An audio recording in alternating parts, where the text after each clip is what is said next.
Hey everybody, this is Worre and welcome to NetworkMarketingPro.com. I'm here in Siesta Key, Florida with the man, the myth, the legend, Mr. Jeff Roberti. I'm going to let him talk in a moment, but I will tell you, he's earned over $70 million in commissions in the network marketing profession, more than anybody I've ever known personally. So when I got introduced to the opportunity, I became a customer first, which, really in this business, the first step is to become a satisfied customer, a raving fan customer, where you have that passion and that belief in your product or service. And then I found out there was an opportunity where an average person with an above average desire could earn an above average income. Decided, look, you can make money or you can make excuses, but you can't make both. For things to change, you got to change. And for things to get better, you've got to get better. And you can have more in life if you become more in life. And as you grow, your business grows. This business is almost like a course in personal development disguised as a business, where you can go out there and grow and become more. And if you help enough other people get what they want in life, you can have everything you want in life. Once you get out of your head and it's not about me and you truly are going out there to serve and gift and pay, put somebody's needs ahead of your own. The three things in business that I got very clear on early in the business is, one, it's about their needs, not your needs. So if you can go out there and provide something that meets that person's needs and you can add massive value to their lives, and then you can create those raving fans, whether they're a customer of your product or service, and or become a raving fan of your business and of you. Right. It's not who can we sell, it's who can we share this with, who can we gift this. We're putting together like our little memory jogger of list of people that you want to share your product or your service with. My attitude is this, the language, who do I love? Who do I care about? Who can I help? Instead of who can I sell it. It's not the direct selling, it's the direct sharing industry. It's not what you say, it's how you feel about what you say. People communicate more with feelings than they do words. My attitude is in life, watch the feet, not the lips. Distributors do what you do, not what you tell them to do. In other words, would you follow you? Your work ethic, your discipline, your consistency, your daily method of operation. Are you the type of person that you would follow? My attitude was that I was going to, once I signed up, I'm going to be the best distributor in my organization. I'm going to lead by example, and not only tell people how to do the business, but show them, they'll try it, and they'll do it. So going out there and leading, not pushing. It's easier to lead than push. And setting the example, leading by example. What you get paid for is sharing the story, telling the story, sharing your product story, sharing your opportunity story, sharing your story. At the end of the day, long-term relationships equal long-term success. There's this thing called safety in numbers. There's this thing called the law of averages. And I understood in the very beginning that if you talk to some people, you can make some money. If you talk to lots of people, you got an opportunity to become very wealthy. Instead of just going out there and setting some low standards, I said, well, if it's 2 a day, what if I talk to 20 a day or beyond that? Anything you do consistently over and over again, you get better and better at doing it. A few simple disciplines done consistently over and over again equal multiple rewards. Right. And an example might be, let's say you talk to 3 people a day. And you do that for a few days, nothing much happens. But you do that for a few weeks, and then a few months, and then by the end of the year, you've talked to what, almost 1,000 people? Right. Do you think you'd get better at telling the story? Absolutely. Do you think you'd start to come from more of a position of strength and have that voice of authority and that congruency and that conviction and that passion? Absolutely. Do you think that maybe you'd have some momentum in your business? And all of a sudden, maybe some of the people on your team would start doing the same thing. Right. And all of a sudden, you've got so much momentum going from doing it over and over again consistently that maybe sometimes the results you see this month is not a result of what you did this month. It's what you did last month. Right. or this year's from last year. Right. Because you got to have that consistency, that discipline, that work ethic. Consistency of effort, work ethic, and attitude. Yeah. You get paid just as much for a no as you do a yes. Yeah. And in the very beginning, I got clear on how do you overcome this fear of rejection? Where somebody tells you no, your product's no good, or your business, or you're no good. How do you get past that? And sometimes, I ask people, do you have any negative family members out there? Yeah. If you can get past your family, you can become a millionaire in this business. My mom's still waiting for me to get a real job. But, you're going to have some situations where people are going to poo-poo it. Right. They're going to be negative. Well, it doesn't matter whether you buy their story, whether they buy your story. What matters is whether you buy their story. Right. You get paid just as much for a no as you do a yes.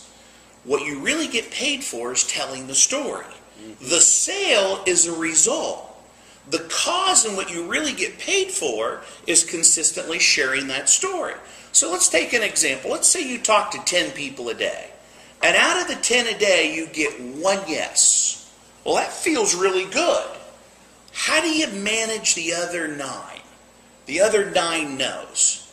Well, instead of dividing the sale by 1, what if you divided it by 10? And let's say on the one sale you made $50. And so now how do you manage the other 9 no's?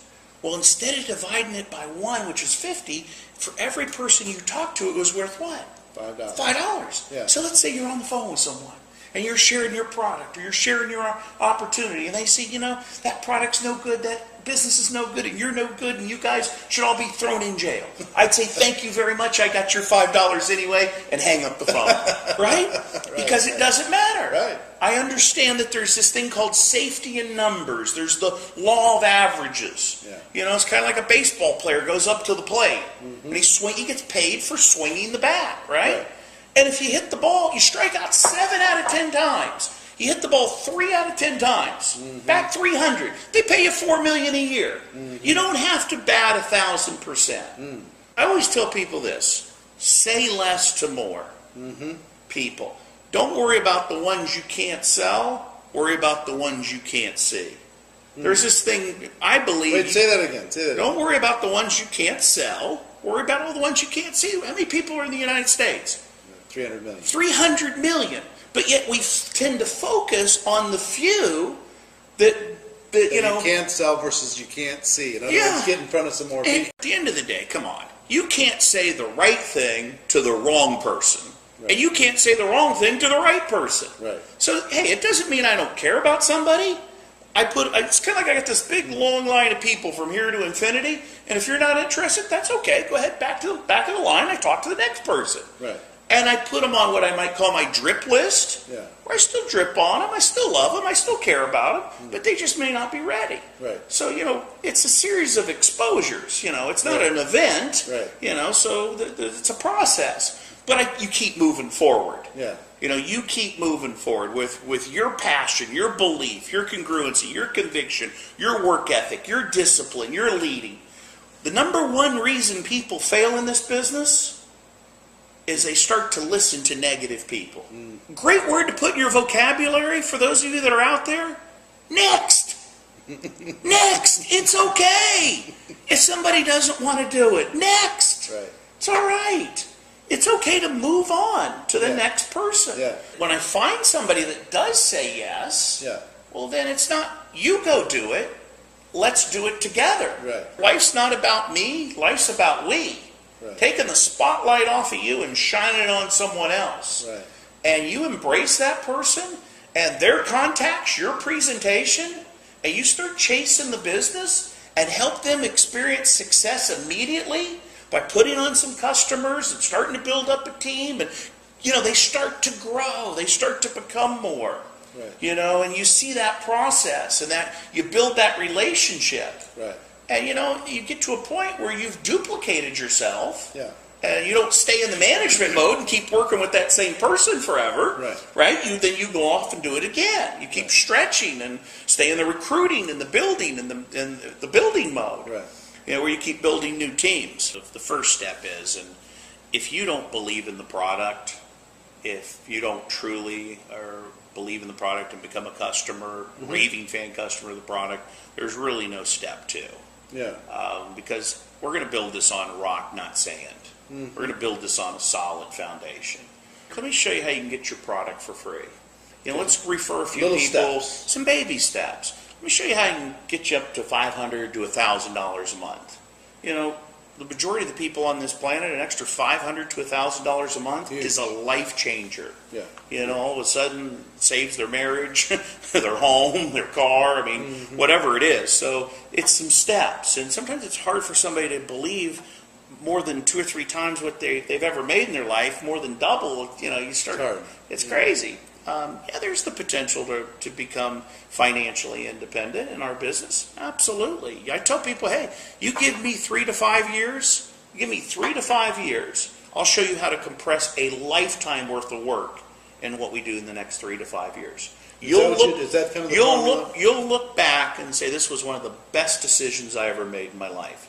Our business is very attractive. It's the magic of part-time, where you can start a part-time home-based business, flexible hours, low investment, low fixed overhead, part-time, immediate income, be able to expand your business not only in this country, but the 20-plus countries we're doing business in, and I'll show you how you can get it started. When you got a little part-time business going on here, that's why you see a lot of women come into our business. Because, their spiritual life, their family life is their priority.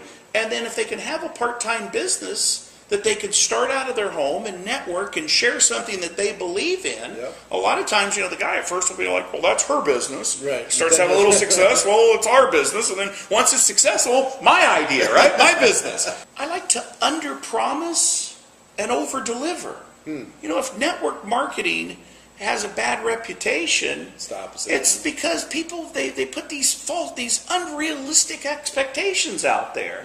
I worked extremely hard building my business in 20 plus countries to have this type of residual income. It didn't happen overnight. Right. But I also understood that if I was consistent long enough and invested back into my business and back into people and kept building, kept staying in the recruiting mode, there was an opportunity to take it from part-time to full-time to lifetime to, your career. Yeah. Success without fulfillment is failure.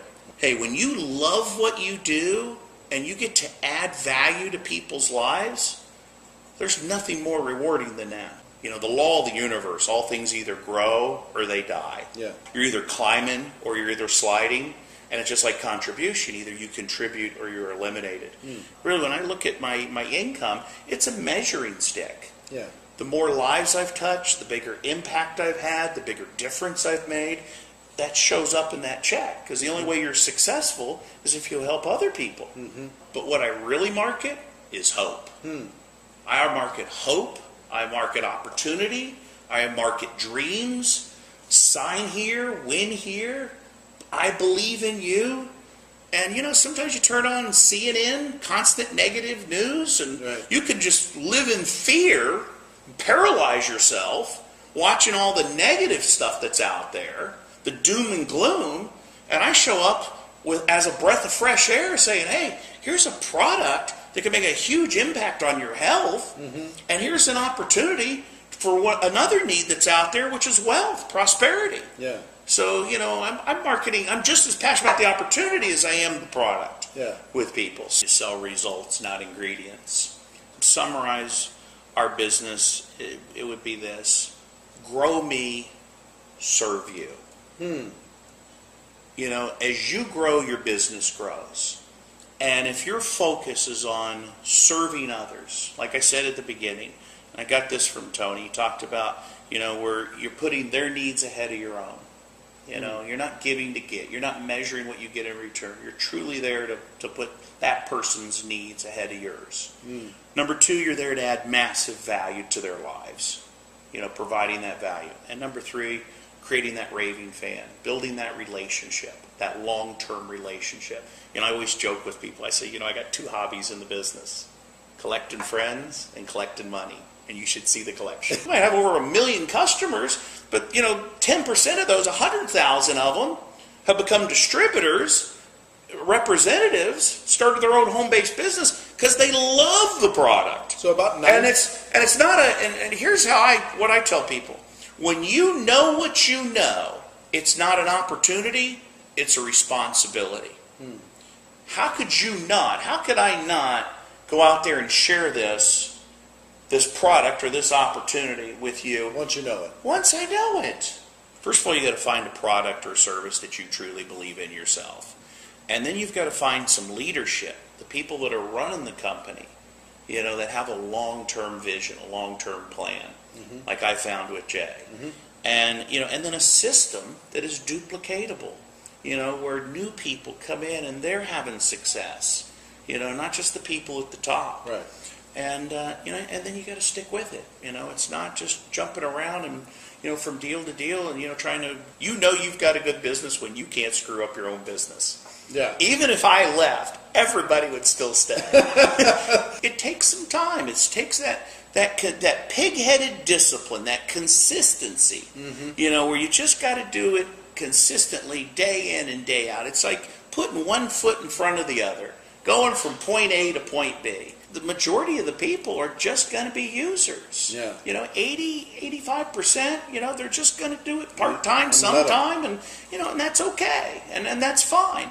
But you get that, that 10% or that 5% or that 2% that really want it. And that's the ones you really lock in with and build some teams with. Yeah. There's 4 stages. There's the production stage, and there's what I would call the management stage. And then, then there's the overseer. You kind of oversee the managers that manage the producers. And then there's the overseer of the overseers, right. That are overseeing the overseers to make sure they're managing the producers and doing their job. Right. Well, when you get into that overseer position and all you're doing is dealing with problems and managing and overseeing people, then the business is, it starts to become stressful and you need a break and I need a timeout. And it's no longer fun. If you want to get back into the fun, the juice of the business, that's getting back into the production phase. So where you produce, where you're putting on new business. You got that new baby distributor, they got a good positive attitude and a fresh, warm market. Sometimes it's easier to give birth than raise the dead. Instead of trying to whip that dead horse, they don't want it anymore, it's okay. They're going to do what they're going to do. Why not go out and get somebody that wants it, that's got some desire, it's got some hunger, right, and put on that new front line? Here's my advice to some of you that have been out there for a while. If your business is flattened out or it's stagnant, go back out and do what you did in the beginning that got you to that top position in your company. Go back into the recruiting, the production, the building phase. Go back out there and put on. Nothing will ignite your business more than putting on 5 new front lines. Share with people is what we call the 3-foot rule. I don't know if you've heard of the 3-foot rule. If somebody gets in within 3 feet of you, you gotta tell the story. You talk to them. Right. You make a connection. You build some rapport. Hey, turn off your phone. Get off your Crackberry or your iPod or iPhone or whatever you're on and talk to the person next to you. Right. Put a smile on your face. Right. Say hello to meet somebody. Ask a question. Make a friend. Instead of going to a meal or having a meal at a restaurant, how about making a connection with that waiter? I make everyone part of my team. Making friends, collecting those friends, building those new relationships. And once you could drop me literally, Eric, out of an airplane, with a parachute, hopefully, and a backpack maybe with some products and a few brochures, land me anywhere in the world, and within 90 days I could have a thriving business and not know a soul there. Right. Because I would create a warm market. Right. And once I found somebody, then I chase their contacts, right? And then those people know people, and then they know people, so it just starts to expand. If you're not having fun, you're not doing it right. Lighten up and your sales will brighten up. Short pencil's better than a long memory. First of all. And it's not when you remember, it's when you can't forget. And I take notes not as if I'm only taking notes for myself, but as if I'm going to teach this to someone. The fastest path to mastery is not only to apply it and integrate it into your life, but to teach it, to share it. So my presentation, the basics, the fundamentals of what our business is all about, that doesn't change. Like I said, concepts are constant. techniques vary. There's different means and ways. So yeah, it's easier to get a new audience than it is a new presentation. I mean, when you've got something that works, keep it simple. Keep it, duplicatable. There's a handful of things I do consistently every day. Number one is I share my product. You share your opportunity. You build relationships. The fortune is in the follow-up. You build for events, one event to the next. And then you learn how to master big impending events. Like when we have a conference, a convention, I'm a firm believer to invest back into your business and get people to the big events. Count the calendar down, going into the days right into the big conference, and load up the dance with a freshman class and light them up and see them all going home with that. I want to talk about that light in their eyes. Yeah. But the other thing is personal development. What books are you reading? What are you listening to consistently every day? Different CDs or different things that you're feeding your mind with. Who are you spending time with? Who you spend time with is who you become. You want to make sure that you love your family, but choose your friends. Yeah. Sometimes people. Great. You got a chance here to that selection process of who you're going to spend time with. That peer group. What level they play at, what standards they have. It's one of the things I like about Tony's Platinum Club. Is I'm around a peer group. They're at learning environment where everybody ups their game. But personal development, the three things I do consistently every day is feed the mind, condition the body, and connect spiritually. Are you the type of person that's inspiring to be around? Success breeds success. Right. And sometimes I'm around people and they're like, Jeff, if it's half as good as you make it sound, I want it. I'm just being around you, that energy, that passion, that enthusiasm, just that belief, that emotional sincerity, that you have. So, so if you're doing something consistently long enough and you've got enough people in that pool of people that you've shared this with, as you build towards your big conference, now you've got some momentum, a group of people that you can pull into the big event. Like I said, it's easier to lead than it is to push. Right. And if people see you leading and you're showing up with a new freshman class of baby distributors that are excited and enthusiastic, and it's all new for them, and you're there taking notes, and it's like your very first conference, and you're laughing and you're crying and you're playing full out and you're leading by example there. That's inspiring to other people. They see that. If you do the activity consistently over and over long enough, the results will happen. Right. You'll achieve those positions. You'll build a business that'll be solid and have the residual income or self-sustaining or whatever word that somebody wants to attach to it. Is if you truly are out there building a business that you are putting that spotlight on others, that you are truly focusing on, like I said, meeting their needs, adding value to their lives, and creating those raving fans, and not measuring what you're getting in return, that you are truly out there. It's almost like the franchise business. If you've got a successful business model, then you want to franchise that out. It's almost like a poor man's franchise. You don't have to invest thousands of dollars. You can start with very little investment and very little fixed cost and build a business with a little sweat equity that could start to grow. And if you can duplicate that over and over again with people, whether it's in your local, area, or whether if you expand it on a state level or a national level or an international level, that you could build something, that truly could have that residual income. So grow me, serve you, baby. Grow me, serve you, because it is a stone cold fact that we do have a better way. Now let's go tell the world. Everybody have a great day, and we will see you next time. Take care. Bye-bye.